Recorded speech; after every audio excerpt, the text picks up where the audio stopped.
Ine! Hoi ine! Ine! Leitaba zalo. Kaubu kam ta tadini. Oh, laye. Kanano? Ay, ine! Hema. Imaw Thoibi ni dana. Ine. Lao kakalo. Yani. Imaw sang silao. Ine. Haw ne. Da Meiraba di. Mabu halaktribo. Halabani. Leibani magi kada. Kari tawrabano khangdi. Interview nungai raktrabra hangbasune nungai hai. Unglaga magi kada leiribani. Kaigi ungliba. Ay hanguge ine. Hangu. Ini ne. Inkonda yensang mana masing kara hekpiruge. Asalam thaida hairamuku na. Aw ine. Mi lay bro. Ay amukta sangjarake. Masing ko. Ay Thoibi. Hey. Nangbu lesabi phare haidaina. Ha. Male hodro. Nangno sida changai sibo. Lehawi bungo. Ine da hairamaga sangai ine. Pakhat kano. Oh. Ima da hairamaga changai ba. Hey. Mi bakhangi kada lesabi mathanda kana changnagi. Hoi bungo. Mi yam changne. Nangna khangsu khangdana nangdi saujabali jabagi wane. Yam angang oiri silambi sida. Hey, changnati ko. Pakhangi kada ne lesabi kana amta changnati. Nangna tobdani sida changi use. Yare bungo. Matung monaw changbiro. Interview di nungai bro. Loikhum lamra ba. Hanganu. Da, kaidorage ba. Hanganu haisini. Kaidorage haba. Interview nungai ramdabra haba. Oh ne. Interview di nungai rame. Imanaba singdo tara piba kun piba ngaktani. Aina haidro. Thabakse amta selroi sedna. Sel piba ngamdaba khoina thabak senbase. Ikaiba nangnaba. Khoidau sawnebne na. Nangna lairik mayam tamlaga thabak phangdabado. Ay yam nuaite. Nangsu ine da hayo. Ay su pabung da haigeba. Hey, Thoibi. Madu yade. Nangna masi wase pabung da haibya deko. Thabak tawdra kaidu haige. Sura nomlaga hinariba mayam lai sidi. Thabak tawdrabasu ai nangmudi nungaina thambini da. Yaro. Da, nang thabak tawdabasu yaro haisini. Nanga yam luntinaba da tomba da thanin hoi thabak tawduna nuaina miyamna ikai khumnari si pamdro. Ai su khalami bane. Handakti aikhoigi lofomasi thadoga yengagedna. Imaga su tanakhige. Handaki simatangdi aroi boine jenglagena khali Thoibi. Aduneba da nang thabak tawdaba yaroi ko. Nangna ozawibudo ayam yengningeba. Yengba taredna.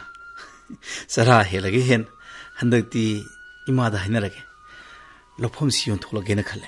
Hoi bungo ai leiringaida nangbu sara henbadi lai phawgona matik nate.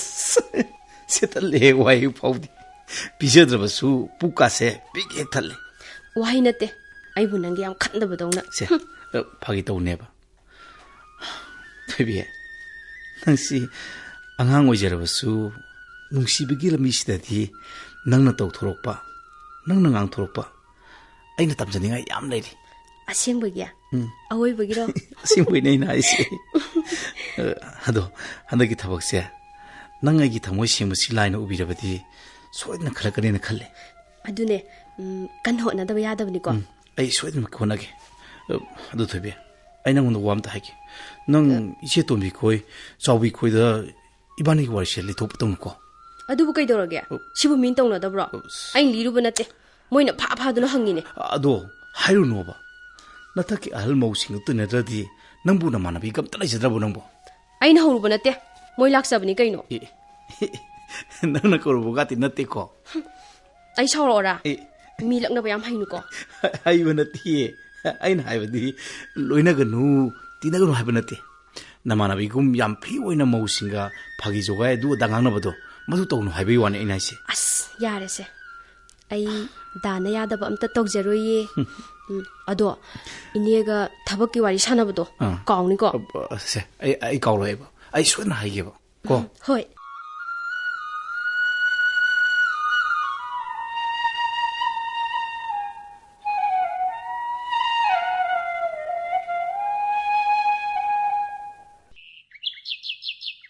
Haima, ibi matamba. Ise, sa thorak libro. Kari leire. Lao famsi lao. Maning Lekagi Ibima Nungshirei Koida, Mui Mate Manaudo, Hatna Doriadanania, I say, Salubani. Aduda, Isegi Sidane, Karigum Amatang Hangena, Sangakpani Daisy. Karigino Thamba, Nungshirei Mate Manaudu, Duk Hakna Canaridia. Atay Nate Daisy. Nungshirei do. Queraman Kaitilgi Lambi Matai, the put yon bado. Pulisna, Tankaibaga, Tugaibaga, Hakman Badagi. Sendong di Lyra than Selepo, Mang Nabazani. Masamayam do, Tang Nabahot Nabada, More the Potsaitik, but Satlabazani dana. Madugi Halakpa, Naliga, Tingiga. Cut never order money Nisia. Hi, Adabu Nungshirei do di. Adu Lapa Mapamduda. Nati, Masasu, Yamna Nahawedi. Madi adu natrabadi supam no panga later was that low. Adubadi is a Masu Mama Bokas, Minaba oira mani. Adugumba ma oira di pai. Adubu tamba. Say, no pina lam talk like a same time, but say, Masana hardy way maleta. Tobody is there, Magi Nupaduna, you the Gauduna labor do the near. As Masu upai later do not overzanida. Masidane, may they no be singing punsi. Ha uro namang sulang natung suten haribasi. Atu opazati nu passing bune. I quite yes na tawrong gadra haiba. Kaide say. Makoi nu panes who gadra no gadra hairaga. No nga le you. No mitare you. Pau say the carita. I ginu pi man cre guidana. Ponga given nu passing siboa. Adune say. I quite say as hingbane yam lurazani quite say. Madi. Nangsu. Kulesigi Meiraba Bigi secretary Nidana. Nang Nangamba Takta, Hosiki Tingli when he's hashing say, Maming Tagi Nataba. Karam na Kula Sidagi is hashing a say, Pung Ting heting at the Gehaina there, Labiti Ukoibema. Aduni say, I should Calibani. Magi Lekai, Kulda, Nisha Saba Yon Base, Club Meiraba be a coinane, Madik Sana Ting Labadi.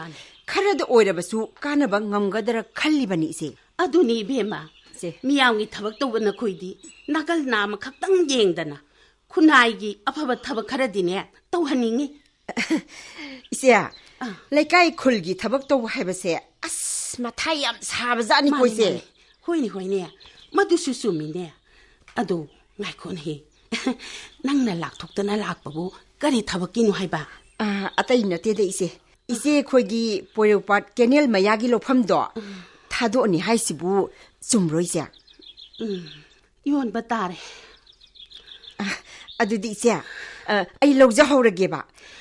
Aduisia, Mamalbu Kaya the Taga Doribano. Ibema, Mamalgi Wapam Simana. Imai sound the Tanner Kike. Lepaki Haiba Masuleranga. Paresia Dudi, Ado. Atay the Pibia Rico, Atay the Gania Tabia Rico. Hoi, a quail holding Nicosia.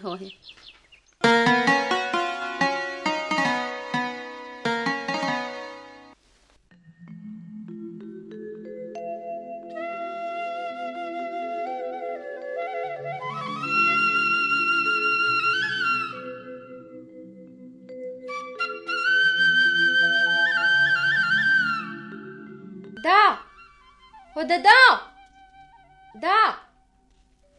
Thong de hangi. Kadai sat khrazano. Masin bimsa se mula amar. Ayuksida.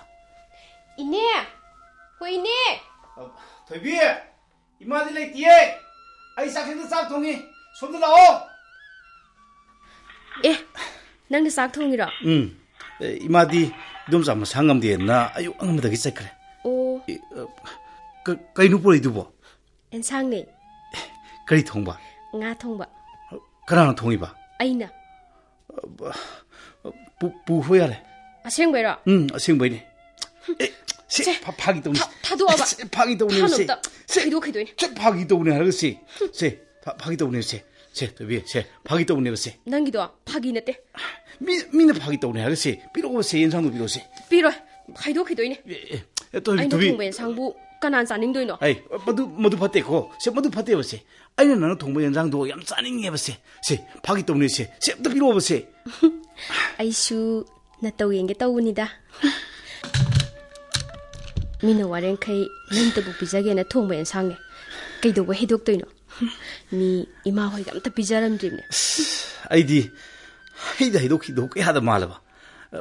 ꯑꯗꯨ ꯅꯪ ꯏꯟꯖꯥꯡꯗꯣ ꯄꯤꯔꯛꯇ ꯑꯣꯏꯔꯗꯤ ꯉꯁꯥꯏꯅ phone ꯇꯧꯔꯛꯄ ꯌꯥꯗ꯭ꯔꯣ ꯑꯩꯅ ꯋꯥꯅ ꯑꯃꯨꯛ ꯏꯟꯖꯥꯡ ꯊꯣꯡꯗ꯭ꯔꯁꯨ ꯐꯣꯟ ꯇꯧꯏ ꯄꯥꯏꯅꯤꯡꯒꯨꯝ ꯄꯥꯏꯅꯤꯡꯗꯒꯨꯝ ꯊꯤꯜꯂꯛꯎ ꯊꯤꯜꯂꯛꯀꯅꯨ ꯅꯪꯒꯤ ꯋꯥꯗꯣ ꯇꯥꯅꯤꯡꯗ꯭ꯔꯕꯗꯣ ꯏꯁ ꯅꯪꯅꯕꯨ ꯐꯣꯟ ꯇꯧꯕꯗ ꯑꯩꯅ ꯀꯩꯗꯧꯉꯩ ꯄꯥꯏꯔꯛꯇꯕ ꯌꯥꯎꯈ꯭ꯔꯒꯦ ꯑꯁ ꯌꯥꯔꯦꯗ ꯇꯣꯛꯑꯣꯗ ꯍꯣꯏ ꯕꯨꯡꯉꯣ ꯃꯁꯤꯡ ꯊꯤꯕ ꯉꯝꯗ꯭ꯔꯦ ꯐꯔꯦꯁꯦ ꯑꯗꯨ ꯊꯣꯏꯕꯤ ꯆꯥꯛꯁꯤ ꯑꯝꯇ ꯊꯤꯕꯤꯔꯝꯒꯦꯔꯣ 이씨, ngasi디 ꯊꯧꯅꯥ ꯌꯥꯝ ꯐꯩꯀꯣ ꯅꯍꯥꯟꯈꯩꯗꯤ ꯏꯃꯥ ꯂꯥꯛꯑꯅꯤ ꯆꯠꯂꯣ ꯃꯤꯅ ꯎꯈ꯭ꯔꯒ ꯐꯖꯗꯦ ꯃꯤ ꯂꯥꯛꯑꯗꯤ ꯏꯀꯥꯏ ꯍꯥꯏꯗꯅ ꯐ꯭ꯔꯤꯡ ꯐ꯭ꯔꯤꯡ ꯆꯣꯡꯗꯥꯏꯅꯦ ꯉꯁꯤꯁꯤꯕꯨ ꯀꯩ ꯅꯨꯃꯤꯠꯅꯣ ꯊꯣꯏꯕꯤ ꯃꯗꯨ ꯄꯨꯝꯅꯃꯛꯇꯣ ꯅꯪꯒꯤ ꯈꯟꯕꯒꯤꯅꯤ ꯍꯦ ꯅꯪꯁꯦ ꯀꯅꯥꯝꯇꯅ ꯑꯊꯤꯕ ꯃꯤꯠꯌꯦꯡ ꯌꯦꯡꯍꯟꯅꯤꯡꯗꯦ ꯑꯩꯅ ꯗꯥꯕꯨ ꯅꯨꯡꯁꯤꯕꯗ ꯀꯅꯥꯅ ꯑꯩꯕꯨ ꯑꯊꯤꯕ ꯃꯤꯠꯌꯦꯡ ꯌꯦꯡꯗꯣꯏꯕ ꯑꯣ ꯑꯗꯨꯕꯨꯔꯣ ꯅꯪꯉꯣꯟꯗꯒꯤꯗꯤ ꯑꯩꯅ ꯁꯦꯅꯤꯌꯔꯅꯤꯗꯅ ꯑꯁ ꯌꯥꯝꯗ꯭ꯔꯕꯗ ꯑꯩꯅ ꯅꯪꯉꯣꯟꯗꯒꯤ ꯆꯍꯤ ꯈꯔꯗꯤ ꯁꯣꯏꯗꯅ ꯍꯜꯂꯝꯒꯅꯤ ꯂꯩꯀꯥꯏꯁꯤꯗ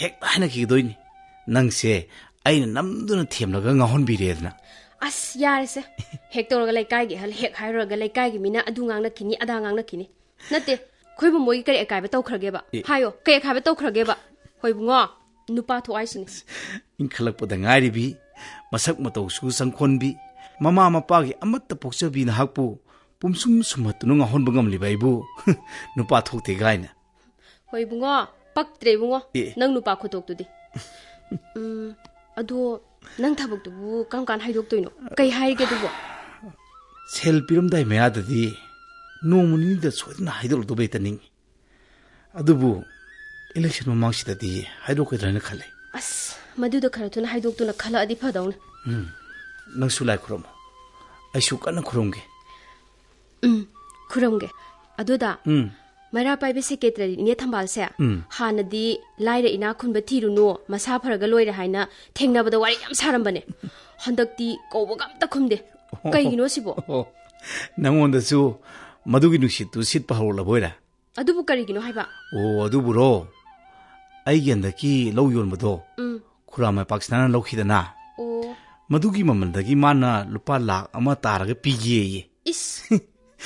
ꯃꯗꯨꯒꯤ ꯃꯃꯜ ꯇꯥꯅ ꯂꯧꯒꯦ ꯌꯥꯗꯕꯗꯒꯤ ꯑꯩꯈꯣꯏꯗ ꯃꯥ ꯌꯥꯝ ꯀꯟꯅ ꯁꯥꯎꯔꯤꯕꯅꯤ ꯑꯦ ꯑꯗꯨꯒꯤ ꯑꯣꯏꯔꯦ ꯇꯧ ꯉꯝꯕꯤꯗꯣ 마기 누빠는 유탁바디 팅드라가 미기 누빠는 유탁바나 와락 와띠엠바 헤비도 낭디 이니에 탐발기 말합니다 얌 강이잖니나 강이 시드났대 아스 와리 얌 레이다 파레세 또시 미는 다 기네봐 아도 짝 티라마기 토이비야 티라마노 낭주 짝으로 이마 오는 가야라마니 잘로 고 호이 잘로 키게 잘로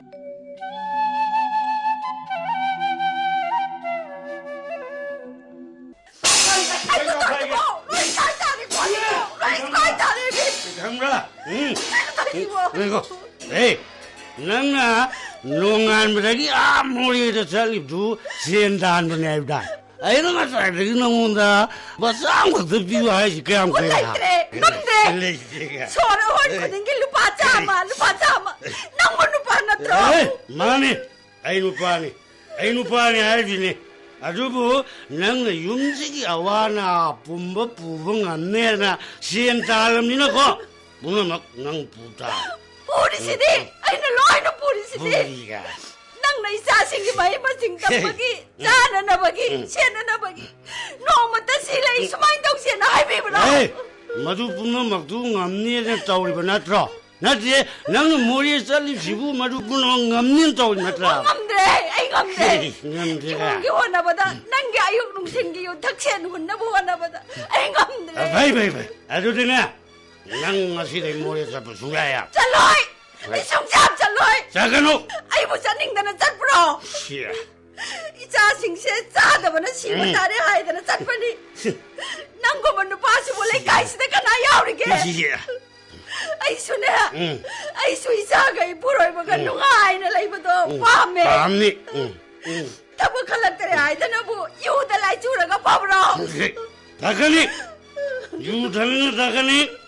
요아 사는 사나니 아이고 봐니 아이 구시 아도 너는 머리에 살립시 시엔다는 나들이 가이도 살립노 하 너는 너무 누방하는 살립라 가이도 아도만 아이도 뭐 가리기노 아도만 강이도 몰래 가기 미네 따라가 이거 가리 하이나 하이기다 이거 우습게 기드라이바 에따주노 Lekai tan ba ngasi di law do rem ni. Oh lekai. Oh lekai. Ai no mai pa to bi sibu kai no ai ba sibu. Ai. Kai no. Nang ai gi chin me li che ha.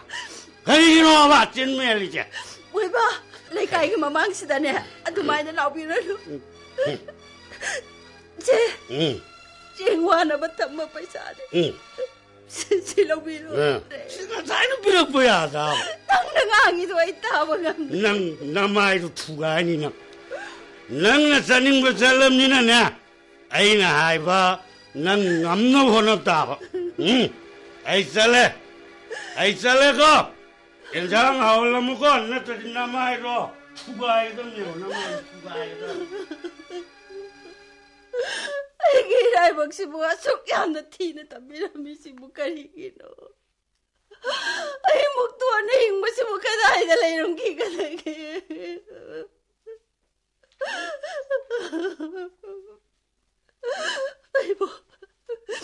Ai bo magi mi chai sita da na ba. Mone sat pa sibu tok na sira. Adudi sa sing side karam na mai masing taman ka ne. Chada thakta bana hiktara bai cha singe hakcha ai bu yeng du na lai bangam gadro ai bu isa singa siga purna sigar sira ai bu madong amadro ai bu ngamadro ai bu ngamadro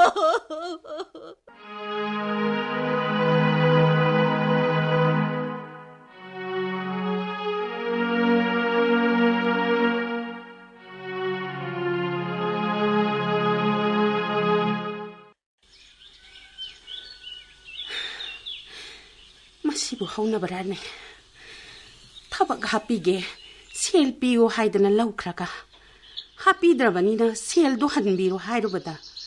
Hauren hayeng ta dona thambiri sibo. Is. Aige isagi. Marai bakse untong na tikreta. Ngasi namu kari hairakadori ba. Laupam matang laizabadu hauzekti sit nale to. Lairaba misang sanga laizadaba ikoina hingadori sibu kadomdano.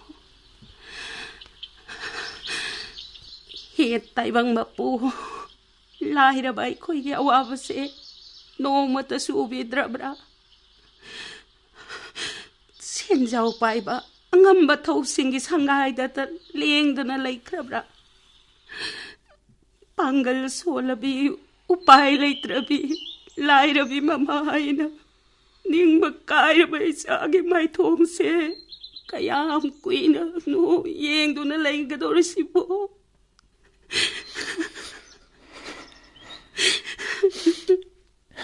Ma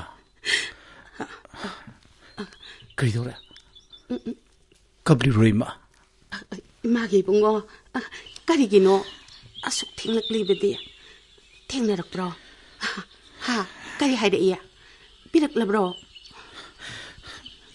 yum changasi ma nati nangmu ngasisu thengnaraktrabra haibadi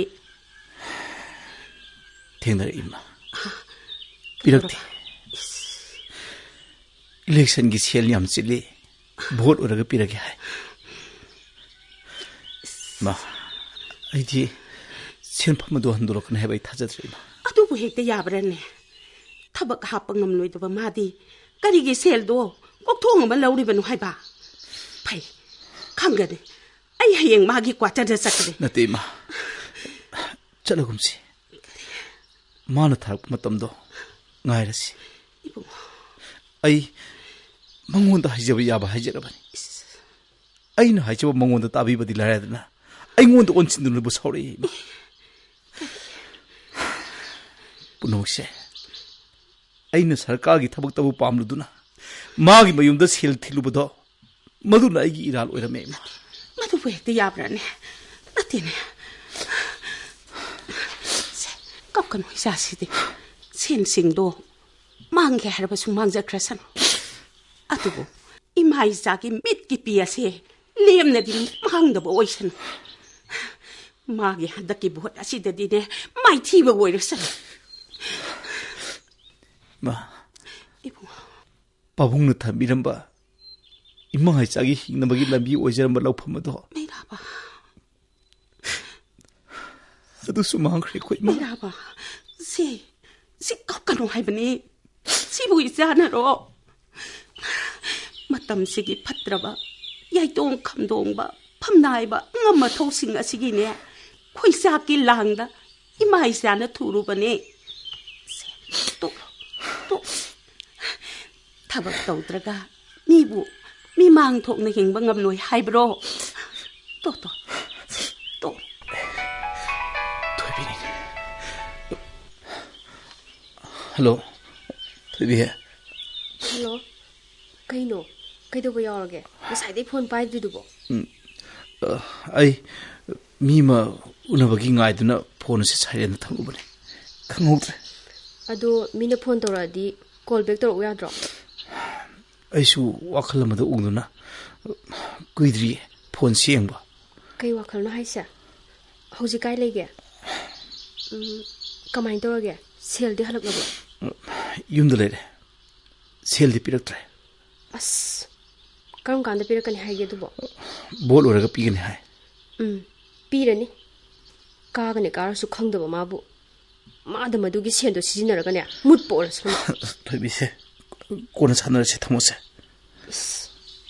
ꯊꯝꯃꯣꯒ ꯍꯥꯏꯌꯦ ꯅꯠꯇꯦ ꯑꯩꯅ ꯉꯁꯥꯏꯗꯒꯤ phone ꯇꯧꯔꯛꯏꯁꯤꯕꯨ ꯀꯩꯒꯤꯅꯣ ꯈꯪꯉꯕ ꯑꯗꯨ ꯀꯩꯒꯤꯅꯣ ꯍꯥꯏꯔꯛꯑꯣ ꯀꯩꯗꯧꯔꯒꯦꯕ ꯑꯗꯨꯕꯨꯔꯣ ꯑꯁ ꯑꯩ ꯌꯥꯝ ꯁꯥꯎꯅꯤꯡꯉꯦꯗ ꯅꯪꯁꯦ ꯁꯦ ꯍꯥꯏꯔꯛꯑꯣ ꯀꯩꯗꯧꯔꯒꯦꯕ ꯍꯥꯏꯔꯛꯑꯣ ꯁꯦ ꯃꯤꯅ ꯃꯌꯥꯝ ꯃꯃꯥꯡꯗꯨꯗ ꯍꯔꯥꯎꯗꯨꯅ ꯍꯟꯖꯤꯟ ꯍꯟꯖꯤꯟ ꯐꯣꯟ ꯇꯧꯕꯕꯨ ꯁꯨꯡꯄꯥꯏ ꯍꯦꯛ ꯄꯥꯏꯔꯛꯇꯕ ꯑꯩ ꯀꯌꯥꯝ ꯁꯥꯎꯅꯤꯡꯉꯦ ꯑꯗꯣ ꯀꯔꯤ ꯂꯩꯔꯒꯦ ꯍꯥꯏꯔꯛꯑꯣꯕꯅꯤꯀꯣ ꯑꯗꯨꯕꯨꯔꯣ ꯑꯩꯒꯤ ꯂꯨꯄꯥ ꯂꯥꯛ 2ꯒꯤ ꯂꯣꯇꯔꯤ ꯃꯔꯨꯞꯇꯣ ꯑꯩꯉꯣꯟꯗ ꯐꯥꯎꯔꯦ ꯑꯗꯨꯒꯤ ꯃꯤ ꯃꯌꯥꯝ ꯃꯃꯥꯡꯗꯨꯗ ꯅꯪꯉꯣꯟꯗ ꯐꯣꯟ ꯇꯧꯕꯅꯦ ꯁꯨꯡꯄꯥꯏ ꯍꯦꯛ ꯄꯥꯏꯔꯛꯇꯦ ꯐꯔꯦꯅꯦ ꯑꯗꯨꯗꯤ ꯅꯪꯗꯤ ꯀꯔꯤꯗ ꯁꯤꯖꯤꯟꯅꯗꯣꯏꯕ ꯑꯩꯗꯤ ꯁꯤꯖꯤꯟꯅꯔꯔꯣꯏ ꯅꯪꯉꯣꯟꯗ ꯂꯣꯏ ꯄꯤꯗꯣꯏꯅꯦ ꯑꯩ ꯍꯧꯖꯤꯛ ꯂꯥꯛꯀꯦ ꯂꯥꯛꯀꯅꯨ ꯊꯣꯏꯕꯤ ꯍꯧꯖꯤꯛꯇꯤ ꯃꯝꯗꯣꯔꯦ ꯍꯌꯦꯡ ꯁꯥꯟꯅꯔꯁꯤꯀꯣ ꯑꯗꯨꯗꯤ ꯅꯪ ꯉꯁꯤ ꯑꯍꯤꯡꯁꯤꯃ ꯀꯩ ꯇꯧꯁꯤꯒꯦꯅ ꯃꯨꯟꯅ ꯈꯜꯂꯝꯃꯣ ꯑꯩ ꯍꯌꯦꯡ ꯉꯟꯅ ꯂꯥꯛꯀꯦ ꯍꯣꯏ ꯍꯣꯏ ꯐꯔꯦ ꯊꯝꯃꯣ ꯀꯔꯤ ꯍꯥꯏꯔꯛꯂꯤꯕꯅꯣ ꯊꯣꯏꯕꯤ ꯅꯠꯇ꯭ꯔ ꯏꯕꯨꯡꯉꯣ ꯃꯥꯅꯤ ꯏꯃꯥ ꯃꯥꯒꯤ ꯂꯣꯇꯔꯤ ꯃꯔꯨꯞꯇꯣ ꯃꯉꯣꯟꯗ ꯐꯥꯎꯔꯦ ꯍꯥꯏ ꯏꯃꯥ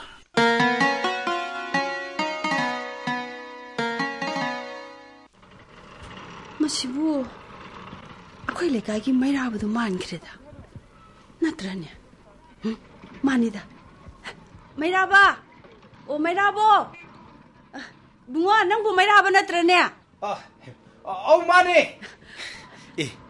ꯏꯇꯩꯃ ꯍꯥꯎꯅꯦ ꯉꯥꯏꯈꯣ ꯅꯪꯕꯨ ꯃꯣꯔꯦꯗ ꯂꯥꯛꯑꯝꯃꯤꯔꯣ ꯅꯠꯇꯦ ꯌꯨꯝꯗ ꯊꯣꯛꯑꯗꯧ ꯅꯠꯇ꯭ꯔꯥ ꯍꯥꯏꯕ ꯍꯣꯏ ꯏꯇꯩꯃ ꯑꯩ ꯌꯨꯝꯗ ꯊꯣꯛꯗꯣꯏꯅꯤ ꯏꯇꯩꯃ ꯑꯗꯨꯗꯤ ꯄꯨꯟꯅ ꯊꯣꯛꯃꯤꯟꯅꯔꯁꯦ ꯑꯗꯨ ꯅꯪ ꯒꯥꯔꯤ ꯑꯃ ꯌꯦꯡꯉꯛꯑꯣꯗꯅ ꯏꯇꯩꯃ ꯑꯩꯁꯨ ꯃꯣꯔꯦ ꯒꯥꯔꯤ ꯚꯦꯟ ꯊꯧꯔꯤ ꯏꯇꯩꯃ ꯍꯩꯃꯥ ꯏꯃꯥ ꯏꯄꯦꯝꯃ ꯑꯗꯨꯝ ꯐꯔꯦꯗꯀꯣ ꯑꯩꯁꯨꯅꯦ ꯑꯩꯈꯣꯏꯒꯤ ꯏꯃꯥꯕꯣꯛꯀ ꯂꯥꯛꯄꯅꯦ ꯃꯥꯁꯨ ꯂꯥꯛꯑꯅꯤ ꯑꯁꯥꯏꯐꯥꯎ ꯊꯣꯛꯈ꯭ꯔꯤ ꯉꯥꯏꯈꯣꯅꯦ ꯅꯪꯕꯨ ꯀꯌꯥꯝ ꯀꯨꯏꯔꯒꯦ ꯒꯥꯔꯤ ꯊꯧꯕ ꯅꯍꯥꯟꯈꯩꯗꯤ ꯎꯗꯦꯃꯤ ꯏꯇꯩꯃ ꯏꯀꯨꯏ ꯀꯨꯏꯗ꯭ꯔꯤꯗ ꯍꯞꯇꯥ ꯑꯅꯤꯃꯨꯛꯇ ꯉꯥꯏꯔꯤ ꯑꯣ ꯐꯔꯦ ꯏꯅꯥꯎꯅ ꯃꯣꯔꯦꯒꯤ ꯚꯦꯟ ꯊꯧꯕꯁꯤꯗꯤ ꯊꯣꯛꯅ ꯅꯨꯡꯉꯥꯏꯔꯦꯗꯀꯣ ꯑꯗꯣ ꯅꯪ ꯄꯨꯅꯕ ꯃꯤꯕꯨ ꯀꯌꯥꯝ ꯂꯩꯔꯒꯦ ꯏꯇꯩꯃ ꯑꯍꯜ ꯑꯃꯗꯤ ꯂꯩꯔꯦ ꯄꯣꯠ ꯍꯥꯞꯄꯝꯃꯒ ꯆꯥꯛ ꯆꯥꯕ ꯆꯠꯈꯤꯕꯅꯤ ꯑꯣ ꯐꯔꯦ ꯑꯗꯨꯗꯤ ꯏꯃꯥꯕꯣꯛ ꯂꯥꯛꯑꯒ ꯃꯥꯒꯤ ꯄꯣꯠꯇꯨ ꯌꯦꯡꯉꯒ ꯆꯠꯅꯕ ꯇꯧꯔꯁꯤꯀꯣ ꯏꯇꯩꯃ ꯄꯣꯠꯁꯤꯕꯨ ꯀꯔꯤꯅꯣꯏꯇꯩꯃ ꯇꯣ ꯑꯗꯩ ꯌꯣꯡꯆꯥꯛꯁꯤꯡꯗꯨꯒ ꯃꯣꯔꯦꯒꯤ ꯉꯥ ꯑꯀꯪꯕ ꯈꯔꯅꯦ ꯃꯤꯒꯤ ꯄꯣꯠꯇ ꯑꯣꯏꯅ ꯕ꯭ꯂꯥꯡꯀꯦꯠ 2ꯗꯨꯒ ꯑꯗꯨꯅ ꯂꯣꯏꯔꯦꯗ ꯄꯣꯠ ꯀꯌꯥꯝꯅ ꯇꯤꯛꯄ ꯉꯝꯕꯖꯥꯠ ꯅꯠꯇꯦ ꯁꯦꯜ ꯄꯥꯏꯗꯕꯅꯤꯅ ꯏꯕꯨꯡꯉꯣ ꯏꯇꯩꯃ ꯄꯣꯠꯁꯤꯠ ꯐꯔꯒ ꯂꯣꯏꯔꯦꯗ ꯌꯥꯝ ꯄꯨꯔꯕꯁꯨ ꯗꯥꯎ ꯌꯥꯗ꯭ꯔꯕꯗꯤ ꯃꯥꯡꯉꯤ ꯍꯥꯏꯗꯤ ꯏꯇꯩꯃ ꯑꯗꯨꯅꯤ ꯏꯕꯨꯡꯉꯣ 이때마디 맘나 थिएंना हंजिनबदी यादे खर थुना चनब तौसिको ओ इतैमसुरो आइसु इतैमा मोरे लंबीगी चेकपोस्टिंग असिदगी हेना कनब जानी खितंग थेमुदने वांग पाउखोंग तौरिबा इमानरो नतिदा आइमा कनाना नो दुदिया लही इतैमा ꯐꯩꯅꯦ ꯐꯩꯅꯦ ꯁꯦꯟꯅꯕꯤꯅꯕ ꯑꯃ ꯂꯩꯔꯤꯗꯣ ꯌꯥꯝ ꯐꯔꯤꯕꯅꯤ ꯏꯕꯨꯡꯉꯣ ꯑꯗꯨ ꯏꯇꯩꯃ ꯄꯨꯡꯗꯤ ꯑꯃ ꯇꯥꯁꯜꯂꯛꯀꯗꯧꯔꯦ ꯏꯇꯩꯃ ꯍꯣꯏ ꯏꯃꯥꯕꯣꯛꯇꯨꯕꯨ ꯐꯣꯟ ꯑꯝꯇꯪ ꯇꯧꯔꯒ ꯌꯦꯡꯕꯤꯒꯦꯔꯥ ꯏꯇꯩꯃ ꯍꯣꯏꯅꯦꯍꯦ ꯑꯩ ꯐꯣꯟ ꯑꯝꯇ ꯇꯧꯒꯦ ꯑꯩꯈꯣꯏ ꯏꯃꯥꯕꯣꯛꯁꯤꯁꯨꯅꯦ ꯇꯞꯈ꯭ꯔ ꯄꯣꯠꯅꯤ ꯍꯜꯂꯣ ꯏꯃꯥꯕꯣꯛ ꯊꯦꯡꯈ꯭ꯔꯅꯤꯌꯦ ꯈꯔ ꯊꯨꯕꯤꯔꯛꯑꯣ ꯑꯣ ꯑꯩ ꯒꯥꯔꯤ ꯐꯥꯔꯒ ꯂꯩꯔꯦ ꯈꯔ ꯊꯨꯅ ꯂꯥꯛꯄꯤꯔꯣꯀꯣ ꯍꯣꯏ ꯍꯣꯏ ꯊꯝꯃꯦ ꯊꯝꯃꯦ ꯏꯇꯩꯃ ꯂꯝꯕꯤꯗ ꯁꯣꯏꯕꯤ ꯉꯝꯕꯤꯗ꯭ꯔꯗꯤ ꯄꯨꯡ ꯑꯃ ꯁ꯭ꯋꯥꯏꯗꯒꯤ ꯊꯧꯔꯕꯗꯤ ꯌꯥꯝ ꯉꯟꯅ ꯑꯗꯨꯝ ꯊꯨꯡꯕ ꯌꯥꯏꯗ ꯏꯇꯩꯃ ꯃꯗꯨꯁꯨ ꯇꯝꯕ ꯉꯝꯕ ꯅꯠꯇꯦꯅꯦ ꯏꯕꯨꯡꯉꯣ ꯆꯦꯛ ꯇꯧꯔꯤꯕꯅꯤ ꯍꯥꯏꯗꯅꯅꯦ ꯃꯤꯒꯤ ꯃꯔꯣꯟ ꯂꯣꯟꯗꯅ ꯍꯥꯄꯛꯏꯕ ꯄꯣꯠ ꯆꯩꯁꯤꯡꯗꯣ ꯃꯣꯏꯅ ꯂꯣꯏꯅ ꯑꯃꯨꯛ ꯂꯧꯊꯗꯅ ꯐꯥꯛꯀꯗꯣꯏꯅꯤ ꯃꯗꯨꯁꯨꯅꯦ ꯇꯟꯗꯦ ꯃꯥꯟꯗꯦ खरा थेंगक्पा युमदगा थुना यौनिंगक्पा नुमित्तादीने एस प्रॉक प्रॉक प्रॉक प्रॉक चाक जानी बुंगो लंबीदना चिंगनबगीसे युमदना थेंगक्पगी लान लुखरदा कोई बुंगो लाइरबी नुपी ओइबी अखोइगी हिंगननबगी लानफमसे याम लुनसु खंजलुन दैतेमा अदो बुंगो इतेमा सिदगिदी तैमो होइगा खुदफा ओइना दुम चलदौनिको याई इतेमा मोरे लंबीदा गाड़ी थौरिबा मीसिंगसे तात पाटकी मी ngaktani Moina me फंगद्रगनने इतैमा इचे इबेमा हाइदनने Pung कयानि ngairiba aduga moina mi phangaba aikoina hoi bungo yorokadore minute 5-10 da ngaibiramu ka hairubasidine ngaibiramba jana te bungo driver na naw kaidunane hairiba kadar is magi mi watledana sorry he honde phone tawraiba aduga aikoina ngahakta ngayu haigena phone tawrubadadine o tahoudre a mai yaudre gaina mana ngamna ba dom khomakadoini itema haidi tawroi ko itema bungo nowringai dadine tawroi ngaktani kanana khanggono nangna mo helak price tema tawjoroi lam tu chatpa karbar tawina badubu minam bakhang bu haugna brin tema phone mala ima bo ni tema hello ima bo kadai leirage ओ लेरो अदुदि अखोइ थौदरागे को थमे मैराबा थौरो इमाबोक तो आ लंबी मचिन नंगाइ लेरि अदुदि थौरसे इते थौरसे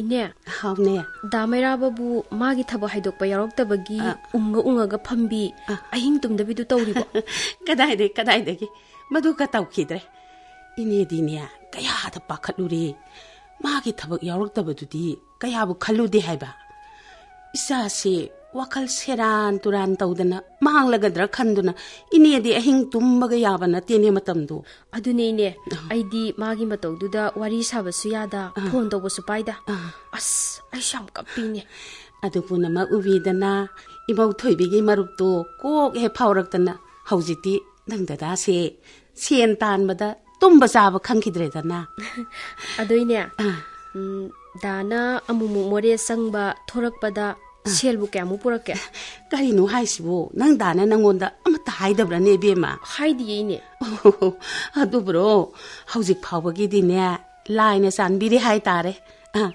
ꯑꯃꯨꯛ ꯆꯪꯕ ꯊꯣꯔꯛꯄꯗ ꯅꯣꯡꯃꯗ ꯂꯨꯄꯥ 1,000-2,000ꯗꯤ ꯁꯣꯏꯗꯅ ꯄꯨꯁꯤꯜꯂꯛꯑꯦ ꯏꯕꯦꯝꯃ ꯑꯁ ꯑꯗꯨꯗꯤ ꯌꯥꯝ ꯄꯨꯁꯤꯜꯂꯛꯏꯅꯦ ꯑꯗꯨꯃꯥꯏꯅꯕꯨ ꯁꯦꯜ ꯇꯥꯜꯂꯗꯤ ꯑꯩꯈꯣꯏꯕꯨ ꯍꯤꯡꯕꯗꯤ ꯌꯥꯝ ꯋꯥꯔꯗ꯭ꯔꯅꯦ ꯈꯪꯗꯦ ꯅꯪ ꯗꯥꯅ ꯍꯥꯏꯔꯤꯕꯅꯦ ꯁꯦꯜꯁꯤꯡꯁꯦ ꯇꯨꯡꯁꯤꯜꯂꯒ ꯅꯈꯣꯏ ꯏꯃꯥ ꯄꯥꯕꯨꯡꯈꯣꯏꯒꯤ ꯍꯥꯟꯅ ꯄꯤꯅꯅꯕ ꯇꯧꯅꯤ ꯍꯥꯏꯔꯤꯅꯦ ꯏꯁ ꯍꯩꯔꯦꯗ ꯃꯊꯧꯗꯤ ꯅꯠꯇꯅ ꯑꯗꯨꯏ ꯁꯦꯜꯗꯨꯗꯤ ꯃꯤ ꯏꯃꯥ ꯍꯣꯏꯗ ꯅꯍꯥꯟꯅ ꯑꯩꯅ ꯂꯣꯏ ꯈꯪꯍꯜꯂꯣꯔꯗꯨꯕꯨ ꯏꯁ ꯀꯔꯤ ꯍꯥꯏꯕ ꯏꯕꯦꯝꯃ ꯁꯦꯟꯗꯨꯕꯨ ꯅꯪ ꯏꯃꯥ ꯄꯥꯕꯨꯡꯈꯣꯏꯁꯨ ꯈꯪꯂꯕ ꯑꯗꯨꯗꯤ ꯊꯣꯏꯕꯤꯌꯥ ꯅꯪꯗꯤ ꯀꯔꯤ ꯈꯨꯝꯃꯤꯌꯥ ꯑꯗꯨꯕꯨꯔꯣ ꯏꯅꯦ ꯑꯩꯅ ꯗꯥ ꯃꯩꯔꯥꯕꯗ ꯂꯣꯏ ꯄꯤꯈ꯭ꯔꯦ ꯗꯥ ꯃꯩꯔꯥꯕꯅ ꯕꯦꯍꯦꯟ ꯂꯧꯔꯒ ꯃꯣꯔꯦ ꯆꯠꯂꯤꯕꯁꯦ ꯃꯗꯨꯒꯤ ꯁꯦꯟꯐꯝꯗꯨꯅꯦꯅ ꯑꯗꯨꯝ ꯍꯥꯏꯗꯣꯛꯈ꯭ꯔꯦ ꯏꯕꯦꯝꯃ ꯑꯗꯨꯗꯤ ꯏꯃꯥ ꯄꯥꯕꯨꯡꯈꯣꯏꯗꯤ ꯀꯔꯤ ꯑꯃꯨꯛ ꯍꯥꯏꯔꯤ ꯑꯗꯨꯕꯨꯔꯣ ꯏꯃꯥ ꯍꯣꯏꯅ ꯍꯥꯏꯔꯤꯕ ꯑꯩꯒꯤ ꯂꯨꯍꯣꯡꯕꯒꯤ ꯒꯥꯔꯤꯗꯤ ꯍꯧꯖꯤꯛ ꯂꯩꯔꯕꯅꯤꯅ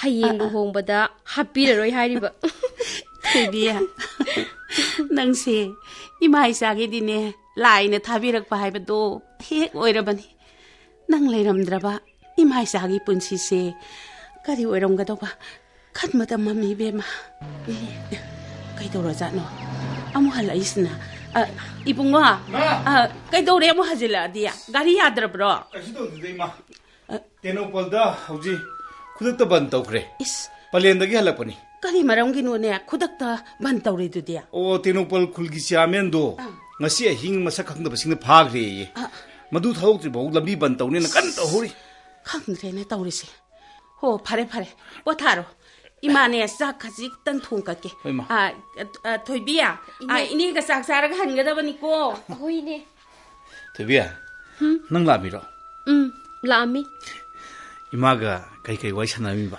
ꯁꯥꯟꯅꯩ ꯌꯥꯝ ꯁꯥꯟꯅꯩ 이네ꯗ ꯁꯦꯜ ꯊꯧꯔꯝꯂꯤꯅꯤ ꯊꯣꯏꯕꯤ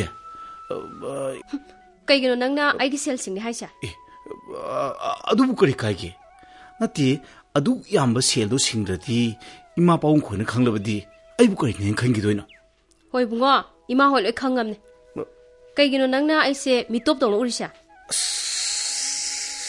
ꯑꯩꯅꯗꯤ ꯈꯪꯗ꯭ꯔꯤꯉꯩꯗ ꯅꯪꯒꯤ ꯁꯦꯜꯁꯤꯡꯗꯣ ꯈꯔꯗ ꯑꯣꯏꯔꯕꯁꯨ ꯁꯥꯒꯠꯄ ꯉꯝꯕ꯭ꯔꯥ ꯌꯦꯡꯒꯦꯅ ꯇꯧꯔꯤꯉꯩꯁꯤꯗ ꯑꯩꯗꯤ ꯁꯦꯕ ꯍꯥꯏꯔꯛꯑꯣꯕ ꯑꯩꯕꯨ ꯃꯤꯇꯣꯞ ꯇꯧꯅ ꯈꯜꯂꯤꯁꯤ ꯀꯩꯒꯤꯅꯣ ꯍꯥꯏꯕ ꯅꯪꯅꯦ ꯅꯪ ꯅꯍꯥꯟꯈꯩ ꯌꯥꯝ ꯃꯥꯟꯅꯗꯦꯀꯣ ꯅꯪ ꯅꯨꯄꯤ ꯑꯇꯣꯞꯄ ꯑꯃ ꯁꯣꯏꯗꯅ ꯀꯣꯏꯔꯝꯒꯅꯤ ꯅꯪ ꯅꯪ ꯑꯗꯨꯃꯥꯏꯅ ꯍꯥꯏꯅꯣꯕꯁꯦ ꯑꯗꯨꯃꯥꯏꯅ ꯍꯥꯏꯅꯣꯕ ꯍꯩ ꯌꯦꯡꯉꯨ ꯅꯪꯒ ꯑꯩꯒ ꯍꯛꯆꯥꯡ ꯇꯣꯉꯥꯟꯖꯔꯕꯁꯨ ꯊꯋꯥꯏꯗꯤ ꯑꯃꯠꯇꯅꯤ ꯈꯟꯗꯨꯅ ꯊꯃꯣꯏ ꯅꯨꯡꯁꯤꯗ ꯂꯥꯠꯇꯨꯅ ꯊꯝꯖꯔꯤꯕꯅꯤ ꯅꯪꯅ ꯍꯥꯏꯕ ꯋꯥ ꯑꯩꯅ ꯏꯟꯗꯨꯅꯇ ꯉꯁꯤ ꯐꯥꯎꯕ ꯂꯥꯛꯏ ꯃꯣꯔꯦꯁꯤꯗ ꯑꯩꯅ ꯒꯥꯔꯤ ꯆꯠꯂꯤꯕꯁꯦ ꯑꯩꯅ ꯅꯣꯡꯃꯇ ꯑꯍꯤꯡ ꯂꯦꯛꯇꯅ ꯆꯪꯕꯒ ꯊꯣꯛꯂꯛꯏ ꯃꯁꯦ ꯅꯪꯒꯤ ꯑꯄꯥꯝꯕꯅꯤ ꯈꯟꯅ ꯋꯥꯔꯕꯁꯨ ꯋꯥꯅ ꯑꯩ ꯍꯤꯡꯅꯕꯒꯤ ꯂꯝꯕꯤꯁꯤꯗ ꯂꯥꯟꯊꯦꯡꯅꯔꯤꯕꯅꯤ ꯇꯣꯏꯕꯤ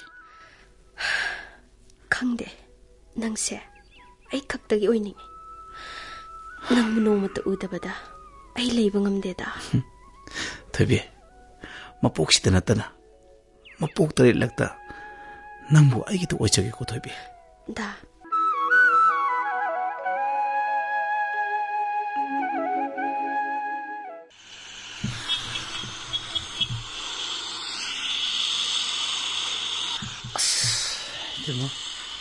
ꯉꯁꯤꯒꯤ ꯗꯥꯎꯁꯤꯗꯤ ꯀꯩꯅꯣ ꯑꯝꯇ ꯊꯦꯡꯅꯗ꯭ꯔꯤꯁꯦ ꯍꯣꯏꯅꯦ ꯏꯕꯨꯡꯉꯣ ꯏꯁ ꯑꯩꯗꯤ ꯀꯌꯥꯗ ꯄꯥꯈꯠꯂꯨꯔꯦ ꯆꯤꯡꯊꯛꯇꯨꯗ ꯒꯥꯔꯤꯁꯦ ꯁꯨꯡꯌꯥ ꯑꯃ ꯌꯥꯔꯛꯑꯔꯣꯏꯗꯕꯣꯏ ꯅꯤꯡꯉꯨꯔꯕꯅꯤꯅꯦ ꯑꯩ ꯇꯦꯃ ꯒꯥꯔꯤꯁꯤꯗꯤ ꯁꯦꯝ ꯁꯥꯕ ꯍꯥꯟꯅ ꯍꯩꯔꯒ ꯊꯧ ꯍꯥꯏꯕꯁꯦ ꯌꯥꯝ ꯆꯨꯝꯖꯥꯅꯤꯀꯣ ꯇꯦꯃ ꯑꯗꯨꯅꯤ ꯏꯕꯨꯡꯉꯣ ꯃꯤ ꯑꯇꯩꯒ ꯌꯥꯎꯗ꯭ꯔꯦ ꯄꯣꯠꯅꯒ ꯄꯤꯛ ꯊꯜꯂꯦ ꯅꯪꯅꯒ ꯁꯦꯝ ꯁꯥꯕ ꯍꯩꯇꯦ ꯍꯥꯏꯔꯛꯄꯗꯨꯗꯗꯤ ꯏꯃꯥꯏꯄꯦꯝꯃ ꯁꯝꯅꯥꯒꯥꯁꯦ ꯆꯞ ꯌꯨꯡꯕꯥꯏꯗꯨ ꯌꯧꯈ꯭ꯔꯕꯅꯤꯅꯦ ꯑꯗꯨ ꯇꯦꯃ ꯂꯥꯏꯁꯤ ꯂꯩꯗꯤ ꯂꯩꯖꯥꯅꯤꯀꯣ ꯇꯦꯃ ꯀꯗꯥꯏꯗꯒꯤ ꯂꯩꯕꯅꯣ ꯂꯥꯏ ꯂꯩꯔꯒꯕꯨ ꯂꯝꯕꯤ ꯀꯣꯏꯕꯒꯤ ꯁꯨꯛ ꯌꯥꯝꯅ ꯊꯦꯡꯉꯤꯉꯩꯗꯨꯗ ꯒꯥꯔꯤ ꯌꯥꯗꯕꯗꯣ ꯑꯃꯨꯛ ꯇꯧꯔꯛꯈꯤꯗ꯭ꯔꯣ ꯍꯣꯏꯅꯦ ꯑꯗꯨꯁꯨ ꯆꯨꯝꯃꯤꯅꯦ ꯇꯦꯃ ꯑꯗꯣ ꯇꯦꯃ ꯄꯨꯡꯁꯤ 12 ꯇꯥꯁꯜꯂꯛꯀꯗꯧꯔꯦ ꯍꯣꯏꯅꯦ ꯏꯕꯨꯡꯉꯣ ꯊꯦꯡꯉꯤꯅꯦ ꯊꯥꯏꯕꯨꯌꯥꯝꯗꯨꯕꯨ ꯌꯨꯒ ꯐꯨꯠ ꯊꯛꯆꯤꯜꯂꯗꯅ ꯑꯗꯨꯅꯤꯅꯦ ꯏꯕꯨꯡꯉꯣ ꯑꯩꯁꯦ ꯉꯁꯥꯏꯗꯒꯤ ꯈꯜꯂꯤꯕꯅꯤꯅꯦ ꯃꯥꯒꯤ ꯍꯧꯅꯕꯤ ꯑꯌꯨꯛꯁꯨ ꯅꯨꯡꯗꯥꯡꯁꯨ ꯌꯨꯗ ꯉꯥꯎꯔꯒ ꯂꯩꯕꯗꯣ ꯑꯗꯨꯃꯥꯏꯅ ꯇꯧꯔꯝꯒꯗ꯭ꯔꯥ ꯍꯥꯏꯗꯅ ꯑꯗꯨ ꯇꯦꯃ ꯑꯩꯈꯣꯏ ꯇꯥꯏꯕꯌꯥꯝꯁꯤꯕꯨ ꯃꯍꯧꯁꯥꯗꯤ ꯌꯨ ꯊꯛꯇꯕꯗꯧꯅ ꯇꯧꯗꯥꯏꯅꯦ ꯊꯛꯇꯦ ꯍꯥꯟꯅꯗꯤ ꯊꯛꯑꯝꯗꯦ ꯆꯍꯤ 3-4 ꯁꯨꯔꯦ ꯃꯥꯅ ꯌꯨ ꯊꯛꯀꯠꯂꯛꯏꯁꯦ ꯃꯃꯥꯡꯗ ꯄꯨꯂꯤꯁ ꯂꯧꯒꯅꯦꯅ ꯄꯩꯁꯥ ꯃꯌꯥꯝ ꯑꯃ ꯅꯝꯁꯤꯜꯂꯨꯔꯒꯅꯦ ꯍꯥꯏꯗꯣꯛꯈꯤꯗꯕꯗꯣ ꯑꯗꯩꯗꯤ ꯀꯦꯁ ꯇꯥꯔꯒ ꯑꯗꯨꯝ ꯅꯝꯁꯤꯟꯈ꯭ꯔꯦꯗꯅ ꯃꯗꯨꯗꯒꯤꯅꯤꯅꯦ ꯃꯥꯅ ꯊꯛꯄ ꯍꯧꯈ꯭ꯔꯤꯁꯦ ꯇꯥꯏꯕꯌꯥꯝꯁꯨ ꯊꯕꯛꯀꯤ ꯆꯩꯅꯥ ꯑꯁꯤ ꯑꯣꯏꯔꯦꯀꯣ ꯃꯥꯅꯤ ꯏꯕꯨꯡ ꯑꯗꯨ ꯇꯦꯃ ꯑꯩꯈꯣꯏ ꯃꯩꯇꯩ ꯃꯆꯥꯁꯤꯡꯁꯤ ꯊꯕꯛ ꯇꯧꯗ꯭ꯔꯕꯗꯤ ꯃꯤꯅ ꯏꯀꯥꯏ ꯈꯨꯝꯅꯕꯤꯔꯣꯏꯗꯕꯒꯨꯝ ꯍꯤꯡꯕ ꯉꯝꯂꯣꯏꯗꯕ ꯑꯣꯏꯅ ꯂꯧꯅꯩ ꯃꯁꯤꯗꯤ ꯅꯅꯥꯎꯗꯤ ꯌꯥꯝ ꯂꯥꯜꯂꯦꯅ ꯍꯥꯏꯖꯅꯤꯡꯉꯤ ꯇꯦꯃ ꯑꯩꯁꯨ ꯇꯦꯃ ꯒꯥꯔꯤꯁꯤ ꯄꯥꯏꯗ꯭ꯔꯤꯉꯩꯗꯗꯤ ꯉꯥꯎꯗꯨꯅ ꯆꯠꯂꯝꯗꯧꯔꯕꯅꯤ ꯑꯗꯨꯅꯤ ꯏꯕꯨꯡꯉꯣ ꯅꯣꯏꯗꯤ ꯋꯥꯈꯜ ꯂꯩꯕꯅꯤꯅ ꯐꯩꯗꯀꯣ ꯅꯣꯏ ꯇꯥꯃꯣ ꯍꯩꯗꯤꯅꯦ ꯃꯗꯨꯒꯨꯝꯕꯒꯤ ꯋꯥꯗꯨ ꯂꯩꯇꯦꯅꯦ ꯑꯗꯨ ꯇꯦꯃ ꯍꯣꯔꯦꯟ ꯇꯦꯃꯕꯨ ꯑꯃꯨꯛ ꯐꯨꯕꯤꯗꯣꯏꯖꯥꯠꯂꯣ ꯏꯁ ꯑꯗꯨꯅꯤꯅꯦ ꯏꯕꯨꯡꯉꯣ ꯑꯩꯅ ꯈꯜꯂꯝꯃꯤꯁꯦ ꯉꯁꯤ ꯍꯥꯏꯕ ꯅꯨꯃꯤꯠꯁꯤꯗꯅꯦ ꯏꯃꯥꯕꯣꯛꯇꯨꯁꯨꯅꯦ ꯃꯁꯥ ꯉꯝꯗꯦꯅ ꯆꯠꯄ ꯍꯦꯛ ꯌꯥꯎꯗꯦꯗꯣ ꯍꯣꯔꯦꯟ ꯌꯨꯝꯗ ꯑꯩꯅ ꯇꯧꯒꯗꯧꯕꯁꯤ ꯈꯜꯂꯨꯕꯗꯅꯦ ꯏꯁꯥꯁꯦ ꯄꯥꯈꯠꯄꯅꯁꯨ ꯂꯣꯏꯔꯕꯅꯤꯅꯦ ꯑꯩꯁꯦ ꯇꯦꯃ ꯊꯦꯡꯉꯛꯄꯅꯦ ꯉꯥꯡꯅꯤꯡꯕ ꯉꯥꯡꯖꯔꯁꯅꯨ ꯀꯔꯤꯝꯇ ꯈꯨꯝꯃꯨꯔꯅꯨ ꯇꯦꯃ ꯍꯣꯏ ꯑꯗꯣ ꯑꯩ ꯏꯇꯣꯝꯇ ꯆꯪꯉꯗꯤ ꯂꯥꯟ ꯁꯣꯏꯗꯅ ꯇꯥꯔꯅꯤ ꯉꯁꯤꯗꯤ ꯄꯣꯠꯁꯨ ꯌꯥꯝ ꯌꯥꯝꯃꯦ ꯑꯗꯣ ꯌꯨꯝꯗ ꯊꯧꯖꯤꯜꯂꯒ ꯅꯪꯅꯁꯨ ꯁꯨꯃꯥꯏꯅ ꯇꯧꯕꯅꯦꯅ ꯈꯔ ꯐꯖꯅ ꯍꯥꯏꯔꯝꯕꯗꯅ ꯏꯕꯨꯡꯉꯣ ꯇꯦꯃ ꯑꯩ ꯁꯣꯏꯗꯅ ꯍꯥꯏꯒꯦ ꯑꯩꯈꯣꯏꯁꯨ ꯌꯨꯝꯗꯤ ꯌꯧꯅꯕ ꯍꯣꯠꯅꯔꯛꯏꯗꯅ ꯑꯩꯈꯣꯏꯁꯨ ꯀꯩꯅꯣꯅꯦꯍꯦ ꯄꯨꯡꯁꯤꯕꯨ 12 ꯆꯞ ꯆꯥꯅ ꯇꯥꯔꯤꯅꯦ ꯊꯧꯖꯤꯜꯂꯣ ꯏꯕꯨꯡ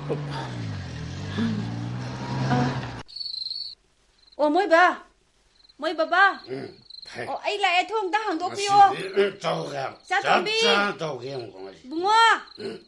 ꯍꯣꯏ ꯕꯨꯡꯉꯣ. ꯀꯅꯥꯅꯣ ꯅꯪ ꯃꯁꯛ ꯈꯪꯗꯦ. ꯃꯣꯏꯕꯥ ꯉꯥꯏꯈꯣꯁꯦ ꯁꯤ ꯊꯥꯡꯗꯣꯡꯇ ꯊꯝꯕꯤꯌꯣꯕ. ꯑꯉꯥꯡꯁꯤꯡ ꯇꯨꯝꯈ꯭ꯔꯕ꯭ꯔꯥ 이봐. ꯉꯥꯏꯈꯣ ꯅꯪꯅ ꯑꯩ ꯀꯅꯥꯅꯣ ꯃꯁꯛ ꯈꯪꯗꯦꯀꯣ. ꯑꯣꯛꯇꯕꯤ ꯅꯍꯥꯛ ꯌꯨꯝꯁꯤꯗ ꯑꯃꯨꯛ ꯍꯟꯅ ꯆꯪꯉꯛꯄ ꯌꯥꯔꯣꯏ ꯍꯥꯏꯁꯦ. ꯆꯪꯉꯛꯄ ꯌꯥꯔꯣꯏꯕ. 따벼마 와클도 라래. 나나운 와리시 파정도 리저게시. 무슨 리저게시. 따벼마 체. 이나 하이도 떠왜 봐. 난 이문 정야왜. 따벼마 와클도 라래 따보. 나나 와리시 파정도 리저게시. 와리 파정도 나고. 나가 아이문 거리 아이돌이 봐. 나고. 아유 안는다기 셀단버기 나마다 미기 마사 모알레비누 비지 낭니가 이르 부라가 가이게 아힌지다 틀레이바. 그놈 뭐이봐 나기도 뭐 가이더라게. 아이 뭐 바바다네 폰지 한잔 떠보니 또 폰도 좀 펑다버네 봐이세. 따벼마 체. 아무도 비고스. 아이 와리시 아무도 파정도 리저게시. 나고. 아이 나 거기 생긴 자진 와이 정도 아무도 다 알아. 뭐이봐 그놈이 떠보시 뭐이고. 낭 장기노. 낭이 자신이 마사를 속고 야로야 하시니. 아이나 혹시 내가 있다는 걸 나오도랬네. 옥답이노야 니뭐 미안 망다 오지마. 그냥 그때니. 그냥 그때니. 뭔데 또 비는 따벼마. 나하고 그나이 폼다 한번 기분이 따벼마. 아이 나무이 콩 빠지는 하이자니. 뭔데 또 비는 따벼마. 뭐이봐 그이노. 뭐이봐 앙시 뭐 가이더라게 세. 낭 나이보 타자들어수네 미기 앙시 타도피고. 아이보 나 콧배네 뭐 포비요 짜이비요. 아이보 핫게서 도피요. 앙시 다이너비노 이봐. 아이는 밤에나 너희는 미야만가 공모이나 나가네. 가이나 갔더니 가이나. 에이 내가 있다는 걸 나오니. 감시 겠니 여기. 레카이. 오지 마. 미야만가 가이나 갈라제. 미야 갈라제. 감시 겠니. 보스 겠니. 아니 또우리 해보는 거야 마. 뭐야 마. 또우리 해보노. 이네. 까리 또우리 해보노. 이네 제우도. 나만들 여기 옥tab이 아니지 내 바리. 아줌마네 뭐고 미얀마를 가이나 갈피고 하랬지네. 헤이 메이라바 까이노 넌때시 하. 나때 낭부 박항 나트로. 미기 마사 모알레라 비에시 나트라버디 낭 누피레 저보. Mayam pun mang ayi wali sih tapi, masih dah ibu ya lah jam lebih. Ayi miyam pi betul di doa ayi syari ya lah juga. Ayi wali sih tapi. Ayi nongsan naik wahai begini. Leo apa? Nangis jamjin jajin wahai mayam pun mak koya ni ese. Ayu angan batagi nupa si gari ide jamin naga. Hausi ayin kita. Luon nubi bu tamam na wala na matagi na pa. Ay pa. Hey, mayam tengah biko. Hey, Liu, Meiraba, nang nakari hai ni ba? Hayo, mayam dane mayak sayang hayo. Mau sa gong. Ito mga ay ngasi yung ngan matagi. Muna ito sapan. Halang pagi lambida, tinang kwalda bantoro matagi, larong pauraga, sandil tarak tunun lak. Mas dagi gari yung mga tunun na, sandil yung tayo nga hapalaga. Ay yung phone toro mayam ka na hora ba? Niyan mo amda pangda matagi phone toro tiyak de. Mayam na ikulo thalda biyo.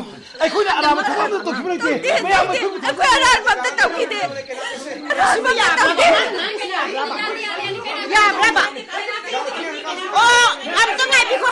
Oh, mayam amta ngai biko hai ba. Amukta ngai biko ba. Ibungo yai magi wase amukta tasi. Mayam amta ngai biko. Ay dina. Mayam nubi se ay di lawam matungong kamsa. Hawsing miyam na kaina kapiwa ay kaina. Mayam matutati tawbi kano.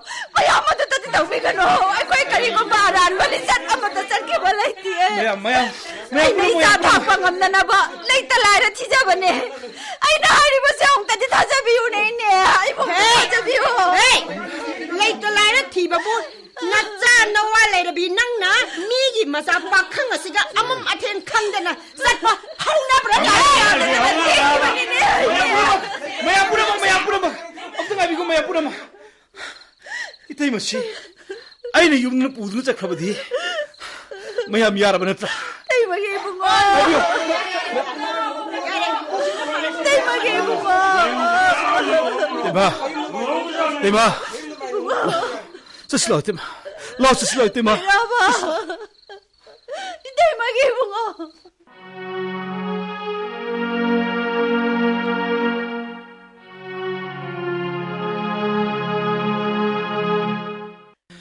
Thoibi, si. Aina haise amta tabi obase. Nang sida kai da bolai no. Ai, nang kana na masak khangde. Si, Thoibi.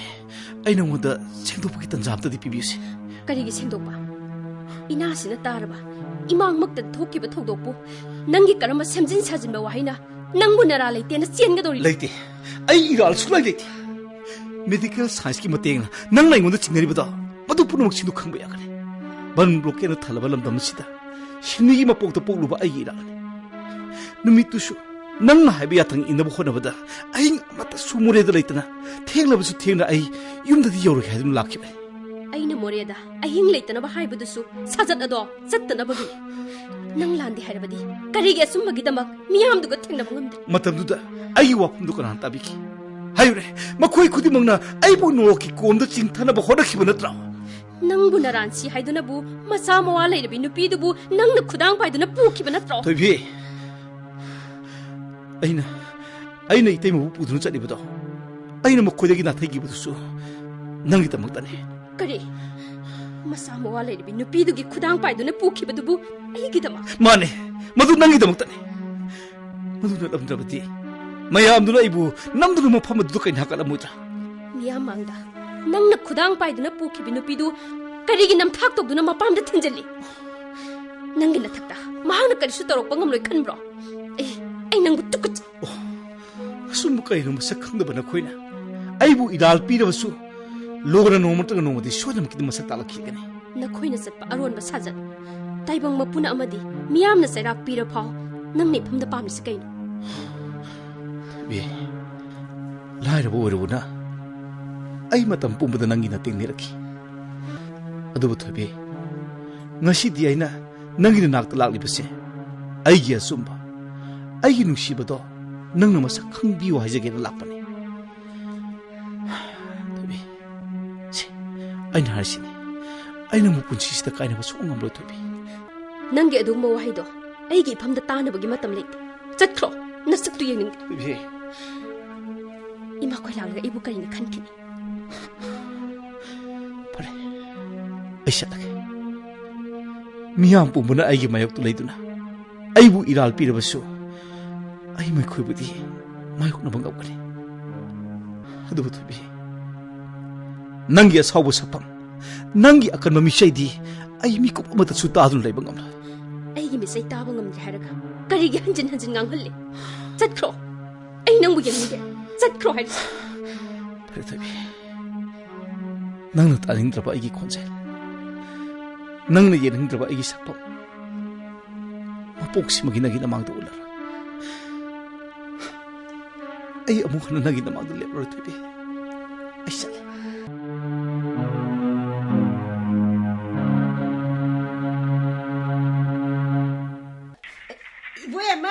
Ibu ya ma, ai khoi bani, sekal dong ta khang ko habne nang bo. Ine kai lai.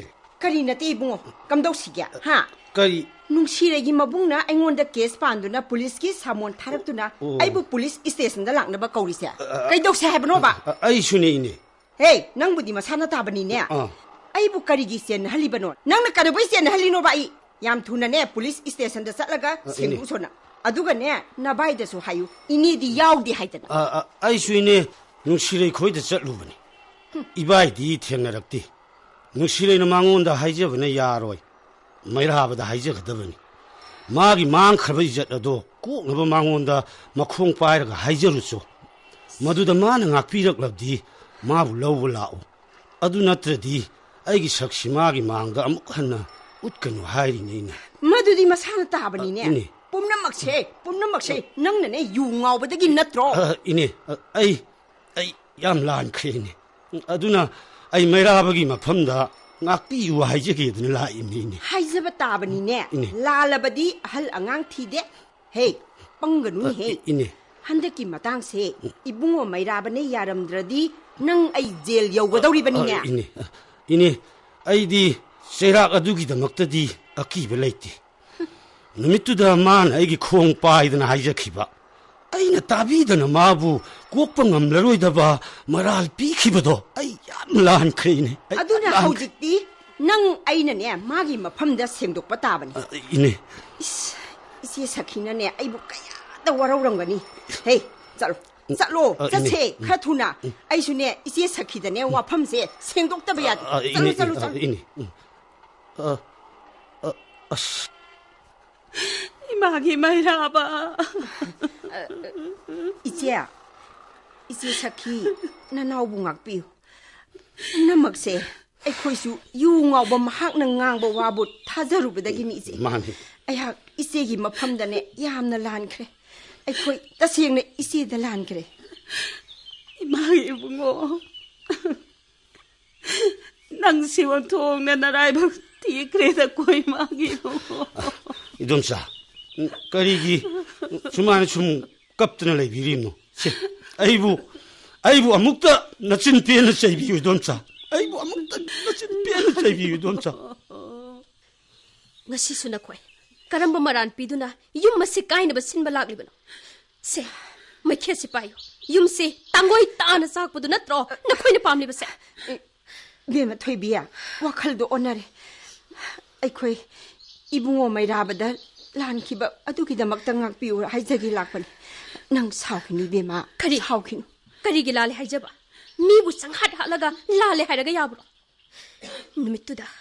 numittuda na khoi kanana mahagna haijaba wa tabiki yu khara thakchillaga yumda kari sari kari thakli haibadi yengdana nupi ne ngami haiduna nupi angangda otnaiduna lanjadraba mi bu namduna maran pikhiba natro masi pumnamakse suningdaba yu thakba mahagna thonkhibani bema lairik lai suaitabi nangi imungda masa mawa singbu ngamna panbi na khoi kharana atong bada leptuna ngasigi Meira paibi ima singi chaurba Thoudambu lekha tana chingthari wayel bisar masakchu khangdabana khoina karigin makutta Meira paiduna mibu mai chu na sanari Thoibi yare toklo inegi thamoi se puwa ngamdre nang toklo kainoge bema ine karigi kaplibano se wala se imungdang na sine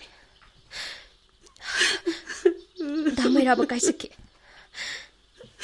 ine karigi no mana gari yon thokisibo mabu leitabra ine thabak phandabagi maisa lairabagi polum miyamgi minok khangba ngamdraduna mama haine numit thagom yengjeri baisado ngasidi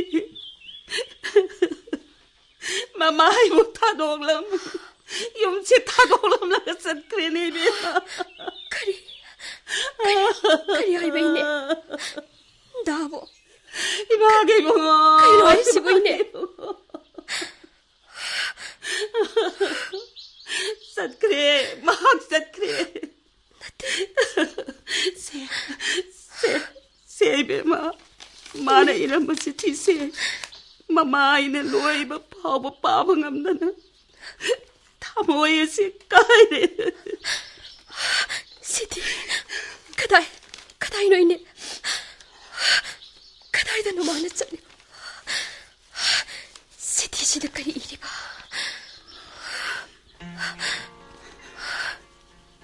ma nachana chalamdai mikupta imagi na phamdagi Thoujal ni chaba pamjakhibane adubu nasagi khongchat asidi imagi thamoi kaikadaba oibana hakthingna imagi khungyagi uphul laujaba ngamkhidre mapok thina poklakpana chana handak mapok simagidi hakthingna imagi khungyagi uphul laujaba ngamkhidre imagi bongo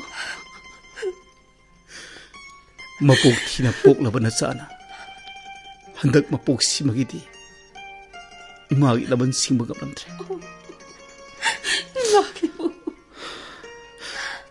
ꯏꯃꯥ ꯑꯩꯅ ꯆꯠꯈ꯭ꯔꯕꯁꯨ ꯏꯆꯦꯒ ꯏꯕꯥꯏꯒ ꯌꯨꯝꯗꯨꯗ ꯏꯃꯥꯅ ꯅꯥꯎꯀꯣꯟꯕꯤ ꯌꯥꯏ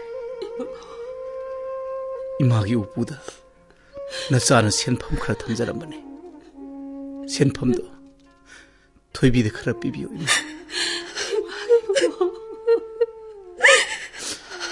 나 나짜기 아와보 와리 따라가 이마금나 타모이 뿌감다비 토이비기만 팜다 마탐 숲다 아이기 콩짜시 와리 리비고 꿀바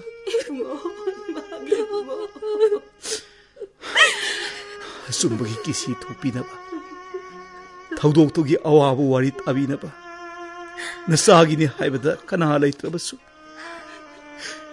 Nasana yumasi thadokliba se Ima Nang khaktana di khambiyo ko ima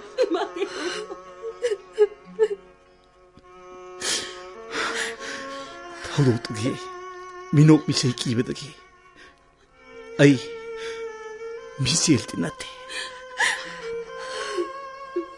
Nasa tsare ay buwaraw binuko ima nahaki nasa Meiraba Meiraba Meiraba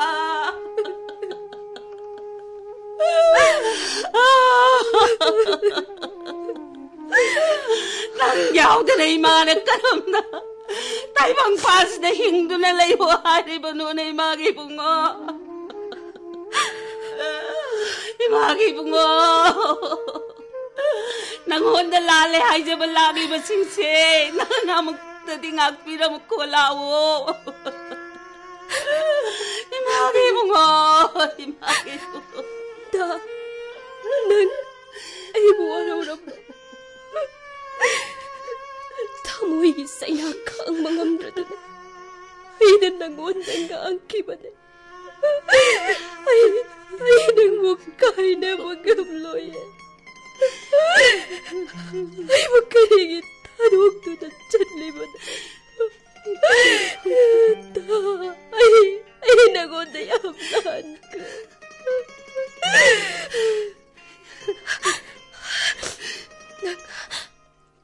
Nang naralay ka Yaroy Nang misenoy kiba yaroy Nang misenoy kiba yaroy